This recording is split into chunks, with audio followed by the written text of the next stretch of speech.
Hello বন্ধুরা, কেমন আছেন? আশা করি অনেক ভালো আছেন। আপনাদের দোয়া ভালোবাসায় আমিও ভালো আছি। আসল প্রেম কাহিনীর পার্ট 2 নিয়ে আমি আপনাদের মাঝে চলে এসেছি। গল্পের প্রথমে বলে যাচ্ছি, এটা আমার ছোট ইউটিউব চ্যানেল। সবাই আমাকে সাপোর্ট করবেন এবং দোয়া করবেন আমি যেন আরও অনেক দূর এগিয়ে যাই। গল্প শুরু করা যাচ্ছে। উন্নত নাক মুখের দিকে তাকালে বেপরোয়া ভাবটা বেশ বোঝা যায়।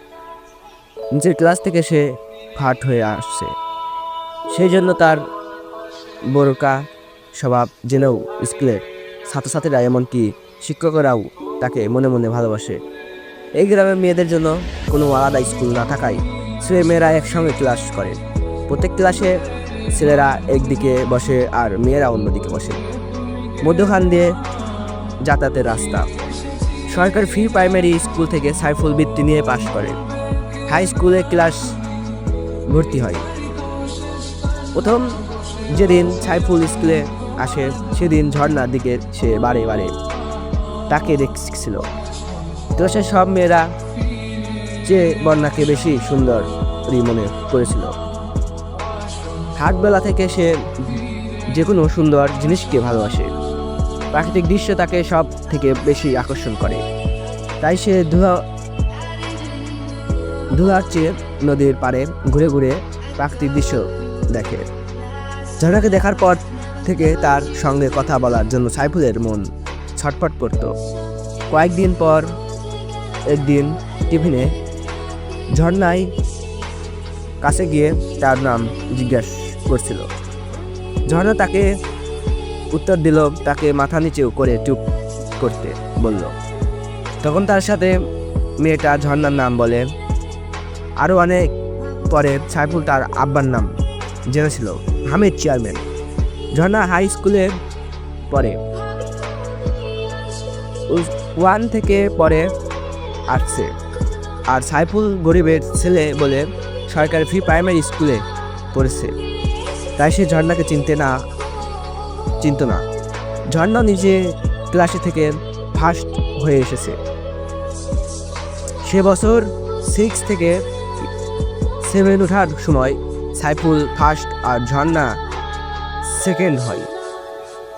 রেজাল্টের দিন সেকেন্ড হয়ে জেনে ঝর্ণা কেঁদেছিল। সেই সঙ্গে সাইফুল প্রতি তার খুব রাগ হয়েছিল আর মনে মনে ভেবেছিল সমানের বছর সাইফুল কেমন করে ফার্স্ট হয় দেখব। কিন্তু সে বাসনা আজ পর্যন্ত পূরণ হয়নি। ফলে সাইফুলের প্রতি রাগ ও ঘৃণা বছরের পর বছর বাড়তেই থাকে। কোনো সময় সাইফুল তার সঙ্গে কথা বলতে গেলে ঝর্ণা মুখ ঘুরে চলে যায়। এখন তার ক্লাস 10-এ পড়ে। গত সপ্তাহে যেদিন রেজাল্ট বেরোলো সেদিন ঝর্ণা প্রথম সাইফুলের সঙ্গে কথা বলে। ওই দিন রেজাল্ট জানার পর সাইফুল স্কুলে গিয়ে দেখলো ঝর্ণা নোটিশ বোর্ডের কাছে কয়েকজন মেয়েদের সাথে কথা বলছে। সাইফুলকে দেখে ঝর্ণা বিরক্ত বোধে হেসে বলল, তুমি আবার এসেছ কেন? ভালো ছাত্রদের রেজাল্ট তো জানাই থাকে। ঝর্ণার বিপরীতের হাসি সাইফুল বুঝতে পেরেও গায়ে মাখল না। যেচে কথা বলছে এটাই তার কাছে সৌভাগ্য বলে মনে হলো। সেও হাসি মুখে বলল, ভালো ছাত্ররা অনেক সময় ফেল করে, তাছাড়াও তুমিও তো ওই দলের। তবে তুমি কেন এসেছো? সাইফুলকে হেসে কথা বলতে দেখে ঝর্ণা মুখ ঘুরিয়ে সঙ্গীদের নিয়ে চলে গেল। ঝর্ণার সঙ্গে কথা বলার পর সাইফুলের বেপরোয়া ভাবটা মাথা চাপা দিয়ে উঠল। হ্যালো গাইস, কেমন আছেন সবাই? আজকে এই পর্যন্তই। ইনশাল্লাহ সামনে আরও ভালো ভালো ভিডিও নিয়ে আসবো। সবাই আমাদের